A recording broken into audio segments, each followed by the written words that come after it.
নমস্কার বন্ধুরা, সবাই কেমন আছেন? আমার রান্নাঘর ব্লগে সবাইকে স্বাগত। সকাল সকাল কত ফুল তুলে এনেছি, দেখুন পুজো করবো, গোপালকে স্নান করাবো। এখন কত রকমের ফুল আছে, দেখুন গোপালকে স্নান করাবো। এখন স্নান করবো।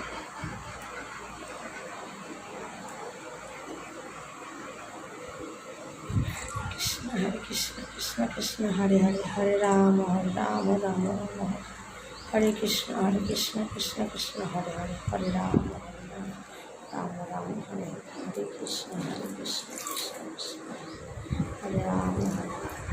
শান্তি শান্তি শান্তি হচ্ছে।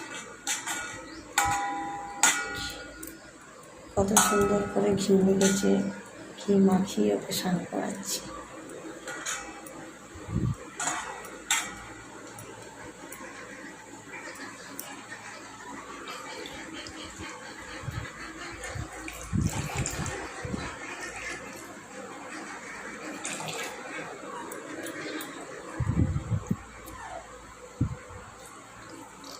কার কার বাড়িতে এরকম গপু আছে কমেন্টে জানাবেন, শেয়ার করবেন।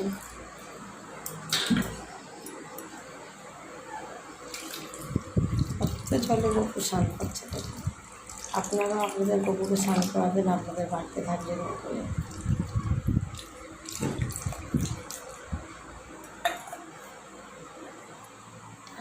গোপালের স্নান হয়ে গেছে, এবার ড্রেস পরিয়েছি গোপালকে, খুব সুন্দর করে সাজিয়েছি গোপালকে। এরপরে গোপাল ভোগ নিবেদন করব। আমি গোপালের জন্য মিষ্টি বানিয়েছি, সুন্দর করে মিষ্টি বানিয়েছি, দেখুন গোপাল ভোগ নিবেদন করছে এখন। আপনাদের ভালো লাগলে কমেন্ট সাবস্ক্রাইব করবেন। Tata, bye bye.